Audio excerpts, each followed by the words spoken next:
Alrighty, so today we have finally created the 8.3 Balance Druid Guide, and I hope you guys enjoy it. If you guys did enjoy it, just know that you can always check out my live stream. You can also check out my Patreon or join my Discord. You can DM me any questions. Most of the time I'm super available in that kind of regard, that space. I've been streaming a lot lately, maybe getting busy during progression, but I'm going to be streaming all my progression and all that stuff as well. So check all that stuff down in the description. I just wanted to get that out before the video started, just to where I don't forget later on, because I may forget later on. So there, bang. Also of important note, if anything you believe may be out of date in this, you can always check out my Wowhead guide as well. I will make sure that that is always 100% up to date, because the issue with video guides a lot of the time is that they are very easy to get out of date. So yeah.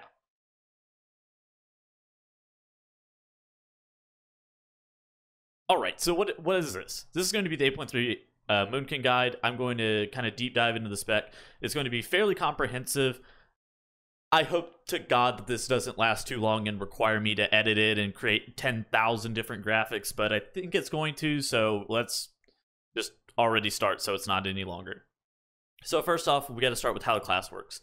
Moonkin at its base, at its core, is a builder spender. It builds with Lunar Strike and Solar Wrath. Lunar Strike will cleave targets within an 8-yard range. Solar Wrath is typically your single target, just like your single target builder. Lunar Strike will be used on 2 targets. Solar Wrath will be used on 1 target. They will always be used when empowered, regardless of the target count, though. Another thing, Moonkin has 2 dots, Moonfire and Sunfire. Keep them up 100% of the time. No questions about that. Star Surge versus Starfall. Ha ha ha ha ha. Starfall, don't cast that ability. It's really, really bad right now. Unless it gets buffed during Heroic Week of patch 8.3, the ability will still continue to be terrible. And I will continue to tweet about it until the end of time. So that's one of those things. Basically, Starfall is like very undertuned. So at its base, Starfall is used on approximately 4 targets, but then whenever you start compounding it with stuff such as Twin Moons, Arcanic Pulse, or Streaking Stars, then it gets up to being only used on 8 targets, which is not good. So you'd be better off just slamming priority single target damage with Star Surge. So if you're just getting into the spec, I would recommend just never pressing Starfall, just only pressing Star Surge, because it's a little bit more complicated than that. But yeah, just use Star Surge. That's at its base how the class works.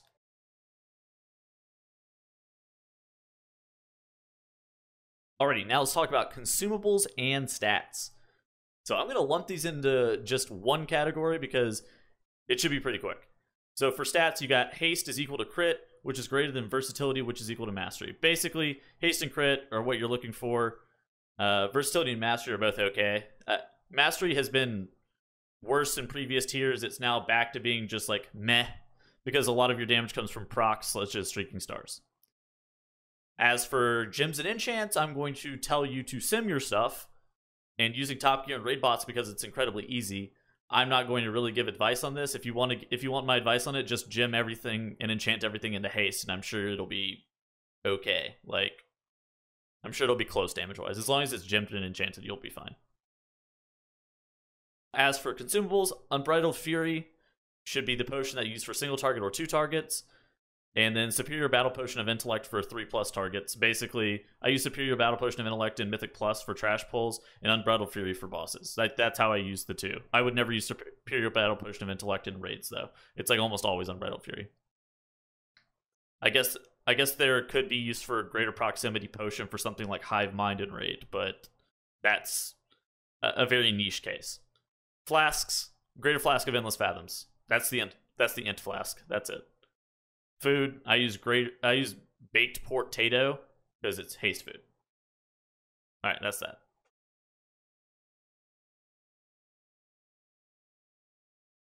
So let's talk about the rotation. I'm not going to talk about I'm not giving you like a 5-minute long cast sequence. I'm going to just be talking about like the fundamentals of the rotation. So we got to start off first, always be casting. Making sure that you're filling every single global is the most important thing. I think we ran a sim at some point just as a proof of concept. Like, if you just as long as you fill every single damage global, you could mess up the rotation so poorly. And if you filled every single damage global you possibly could, you'd get within like 75% of like a perfect rotation. So just as a proof of concept, there. And so beyond that, not capping Astral Power, so utilizing Star Surge or potentially Starfall in order to not cap Astral Power is by far, like above and beyond, the most important element. Making sure that whenever you are getting higher on Astral Power, you're spending it down with Star Surge and Starfall. Definitely, that is a must-do. Maintaining 100% uptime on Moonfire and Sunfire, and if you are talented in the Stellar Flare, also maintaining 100% uptime on that. Critically important, that is just free damage that you would be losing out on by not maintaining those dots. Do not cap empowerment. So basically, whenever you cast Star Surge, you'll gain empowerments of Lunar Empowerment and Solar Empowerment, and typically you'll randomly get a proc of Eclipse, which will give you an empowerment on it, either Solar or Lunar, whenever you cast. Making sure that you do not cap those empowerments is important. If you are running a Power of the Moon trait, occasionally you will cap the empowerments. Sometimes getting super high on empowerments is just like not avoidable, especially if you're playing Stellar Flare. So make sure that you don't cap Astral Power first, and then make sure that you don't cap empowerment second. Lastly, don't lose cooldown uses. Man, if you lose a cooldown usage, you are doing it wrong. Even in Mythic Plus, getting like the most perfect use of your cooldowns is almost always worse than getting the most amount of cooldown uses that you can possibly get. So keep that in mind whenever you're going through it. That is one of the biggest pieces of advice that I have for people. Press your cooldowns on CD if you do not know what you're doing with them. Like if you are not like just 100% aware of what's going on with your cooldowns, press it on CD, and then if you fuck it up and you press it like too many times, you're just like, that was a bad usage. Maybe next time I will cut it back a little bit to make sure that I get like a full use or whatever. Alrighty, and for you guys, I also have some footage of myself doing the opener, and basically I also do have Stellar Flare talented, so that will be a third dot. You open up with your rotation pre-casting 2 Solar Wraths, and then you instantly cast a Star Surge. Then you dot all 3 times with Sunfire, Moonfire, and Stellar Flare. Then you pop your cooldowns, you Star Surge again, and then you maintain Streaking Stars by casting alternating spells, whether it be Solar Wrath, then Lunar Strike, and then Star Surge. And then you will dot within the Pandemic window. Basically, whenever the dot is below 30% duration, you will refresh your dot to be able to have some of the extra duration added on to the end of it. You can actually see my UI kind of glow, and the dots glow whenever I did need to refresh it during the Pandemic window there.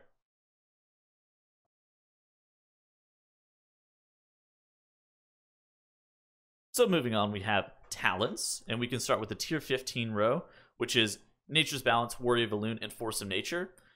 Nature's Balance is by far the most go-to for damage. Basically, the passive Astral Power gain is really strong, and just the general value of Astral Power generation is pretty good. Warrior of Elune, I have not seen anybody use Warrior of Elune since Uldir. I think it's just straight up worse than Nature's Balance in most situations. Like maybe burst AoE damage Warrior of Elune could be better, but generally speaking, you're going to be playing Nature's Balance. And then Force of Nature, that's the Mythic Plus talent. The trees will actually taunt mobs in Mythic Plus, like a large amount of trash in Mythic Plus. So that is definitely the Mythic Plus talent. Super sick. So for the tier 30 row, we have Tiger Dash versus Renewal versus Wild Charge. I don't think I've ever seen anybody talent in a Tiger Dash. There's some niche use cases where I could see it being worth, but not very often.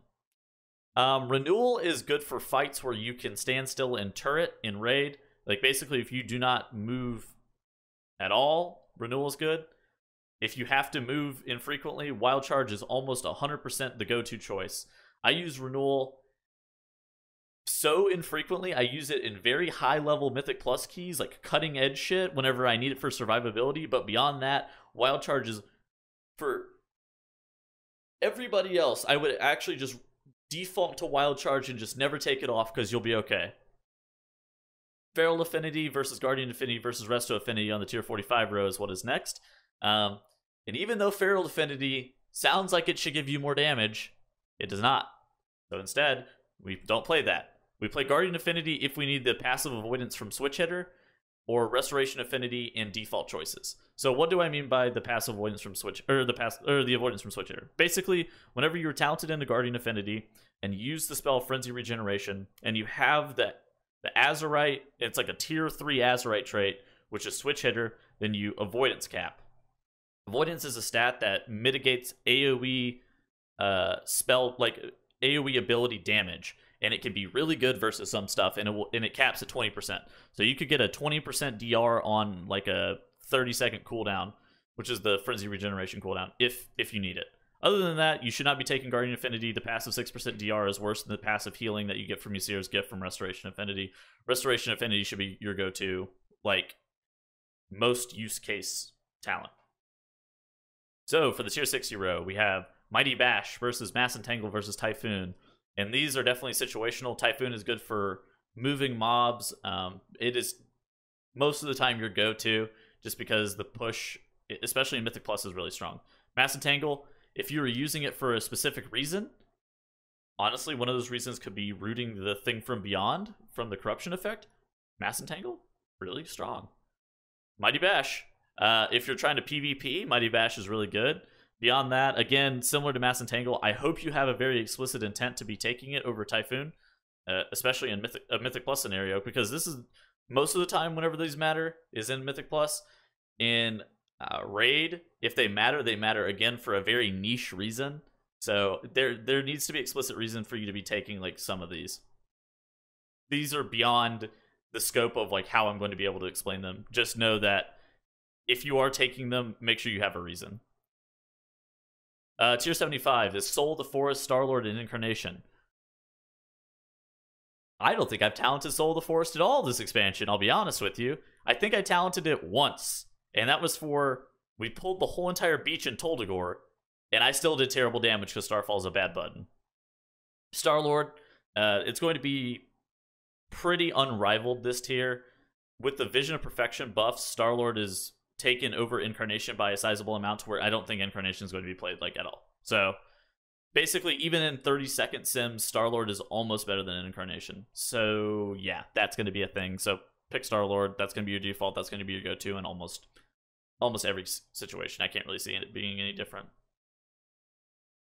For tier 90, we have Stellar Drift versus Twin Moons versus Stellar Flare. And Stellar Drift, similar to Soul of the Forest, not being talented. Fun fact, it's bugged.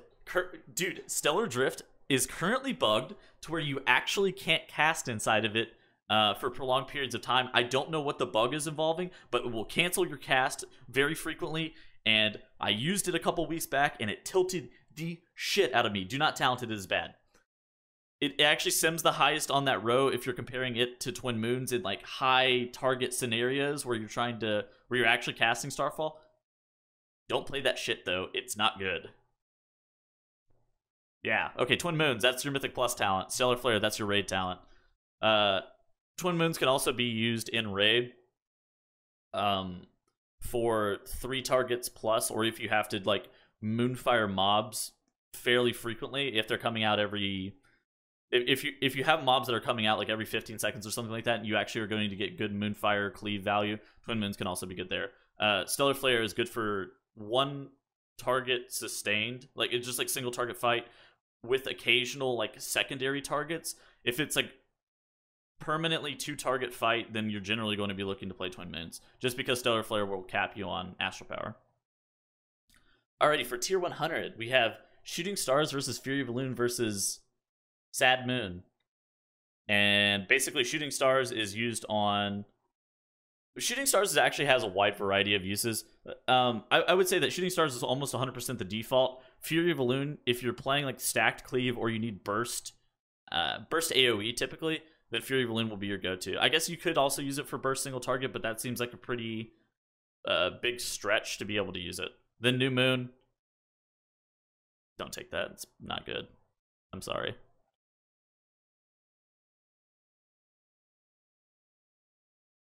Alright, so let's get talking about Azerite. Triple Streaking Stars and 1 Arcanic Pulsar should always be equipped. I don't think I need to explain much more than that. Those are by far the best. Triple Streaking Stars is bad if you don't have 1 Arcanic Pulsar, though.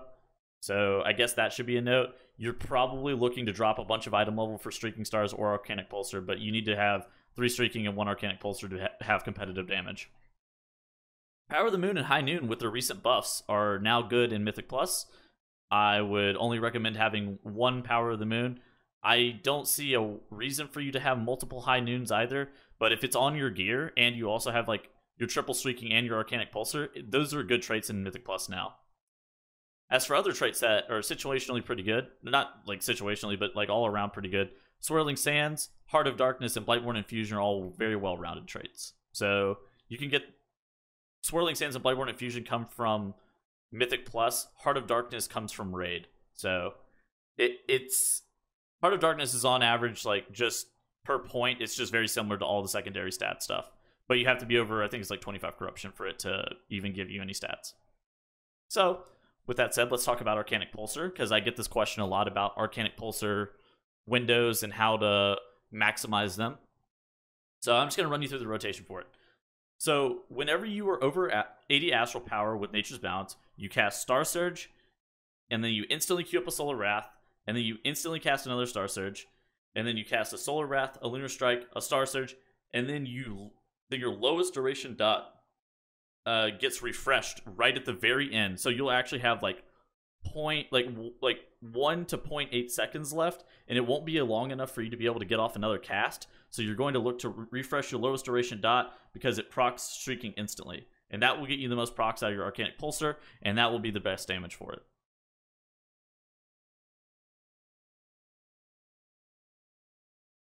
Alrighty, so moving on to essences. For majors, we have Vision of Perfection, which is almost always going to be taken in most situations. With the most recent buff to Vision of Perfection, I think it got like a 12% buff. It moved, I think, to 0.99 procs per minute, which pretty solid for Moonkin. Celestial Alignment with Streaking Stars is an insanely strong cooldown. So almost always Vision of Perfection, especially in Raid. In Mythic Plus, it may vary just a little bit, just because trash packs and bosses that don't last very long, you're not getting great value out of Vision Perfection Minor, nor are you actually getting great value out of your cooldowns in general. So the major Vision of Perfection may be not super sick in Mythic Plus. Iris or Purification Protocol. Purification Protocol actually got a sick buff recently. So that may actually be what you're looking to play as your major in Mythic Plus moving forward. I have not tested Purification Protocol Major enough in lower level keys to be able to know. But I do know Vision of Perfection is still going to be the go-to in higher level stuff. Iris or Purification Protocol, if your trash packs are dying super short, is also going to be sick. For minors, we have Conflict and Strife Minor, which gives you versatility.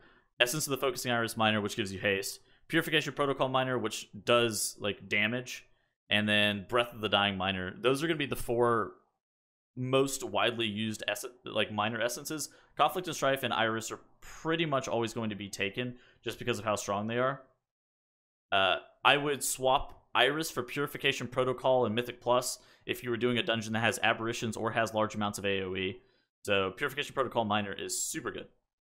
Breath of the Dying Minor. Let's talk about why you would take Breath of the Dying Minor as your third trait whenever you do in fact get 75.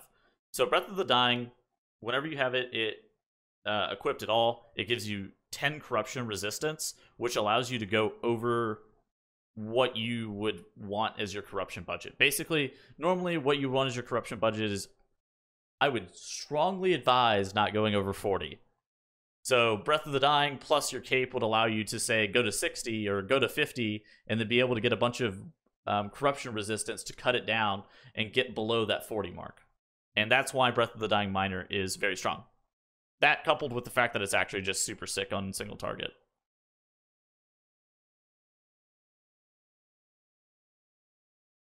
And so then, since we did just talk about corruption a little bit, let's talk about what corruption traits are good. And with that, I'm going to take it over and show you some graphs that Junder has provided for us. So at the top, we have Infinite Stars here, which is your spells and abilities have a chance to strike a nearby enemy with an infinite star, dealing arcane damage and increasing their damage taken from your infinite stars by 25%, stacking up 10 times. Basically, 3 procs per minute, 15-minute duration. It is really, really good on single target, but it gets substantially worse whenever you start adding additional targets. So take that with a grain of salt. Infinite stars, fucking sane on single target, though. Next, we got Echoing Void, which reads your damaging abilities build the Echoing Void, and each time it builds, Echoing Void has a chance to collapse, dealing a percentage of your health, and basically the percentage has a chance to be like different and give you more corruption based on how high the percentage is. As shadow damage to nearby enemies every 1 second until no stacks remain. Echoing Void now actually, so it used to do all the used to do full damage to all targets, but now it does split damage. Echoing Void is still insanely strong, even after this change and even after this nerf. So, but the caveat is that you actually have to be in melee, which is not great. But I don't know. It's hard to say how good this is actually going to turn out. Even though it's Sims high, I don't know how really viable it is for you to be in melee all the time, especially as a Balance Druid. Like, you want to be at range pretty much the whole entire time as a Moonkin. So, being in melee, not that great, but it Sims really high, so I have to talk about it regardless. Alright, let's talk about Gushing Wound. Gushing Wound is basically your damaging spells and abilities have a chance to cause your target to ooze blood, which deals damage over 7 seconds. There's actually only, like, the lowest rank of the trait right now, and it's fairly low corruption. So if you're struggling with like budgeting your corruption for some reason and you actually get this trait, it could be pretty good. Like, honestly, just a super low budget corruption piece could be able to get like fill you into that point where you're at like 39 and you're not hitting that 40 break point, so you're at like the perfect point. So Gushing Wound also does really good damage, so it's up here as well. And let's talk about one of the passive ones, Expedient, which increases the amount of haste you gain from all sources by a differing percent based on how much corruption is on the piece. It's passive, non-RNG. It's a decent trait overall. Corruption has a high likelihood of changing, and I would recommend checking Blood Mallet, especially if you're watching this video a few weeks after it's released or something like that. This is how it's currently standing right now, but like with Heroic Week coming out, corruption stuff has by far the highest likelihood of changing, just like everything you need to know that's going into this video. So in addition to that, also we should talk about how much corruption you really should have. We talked about like Breath of the Dying Miner giving you corruption resistance. Of course, your cape also gives you corruption resistance, but whenever it comes to how much corruption you really should have, I would generally advise not going over 40 corruption, even as a Moonkin. Whenever you do go over 40 corruption, whenever you take damage, you actually spawn an ad called the Thing from Beyond, and it will run at you and do 33% of your health and damage if it connects with you. Of course, you can utilize something like Mass Entangle to be able to CC the mob, and then it will naturally time out not connecting with you, which would be pretty good. But I would not advise going over 40 corruption. If you are really, really ballsy, you can go over it, but it is not endorsed by Tettles here.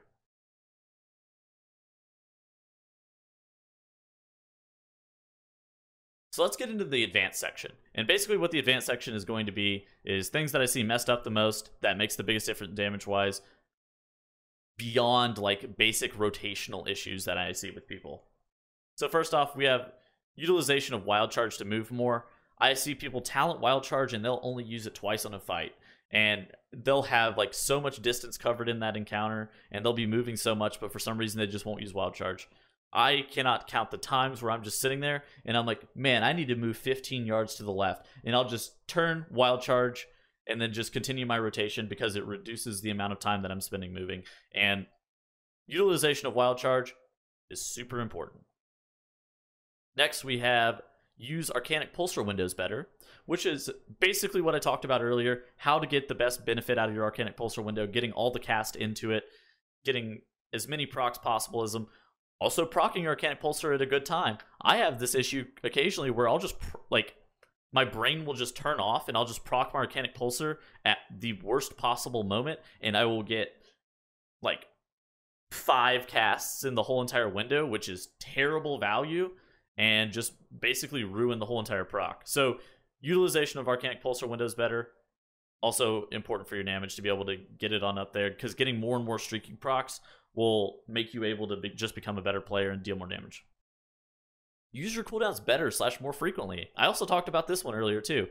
Using your cooldowns more frequently is almost always better than using your cooldowns like, oh man, we're going to have the world's largest pull with Bloodlust and our cooldown, and our cooldowns and everything, but it's in 5 minutes. And you're just like, don't hold your cooldowns for that. Use your cooldowns like as many times as possible in the dungeon. Using them more and just then trying to cut back on them is going to make you a better player than using, like, getting God's gift of the best use of all time, but you wasted like 3 uses being able to get it.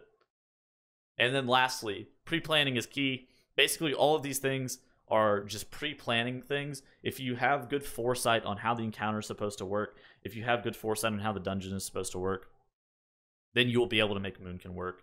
And that's how it is. I would recommend learning how the game works itself. Just like pug keys, pug raid bosses. Even if you're already locked out on loot, just pugging as much as you can and trying to improve your general play and just playing World of Warcraft more will make you a better player. And I hope this guide helps you guys. I hope it helps with 8.3 and moving into Shadowlands. This is going to be it for me today. Again, check out all my stuff down in the description. I've been streaming a lot more frequently lately. I'm going to have to go and make a bunch of more graphics for this and get a bunch of B-roll footage and everything else. So I hope you guys actually enjoyed the video a lot, and I'll see you guys later. Check out all the other stuff on my channel. I do podcasts, weekly podcast, Titan Forge podcast with Dratnos and Trell.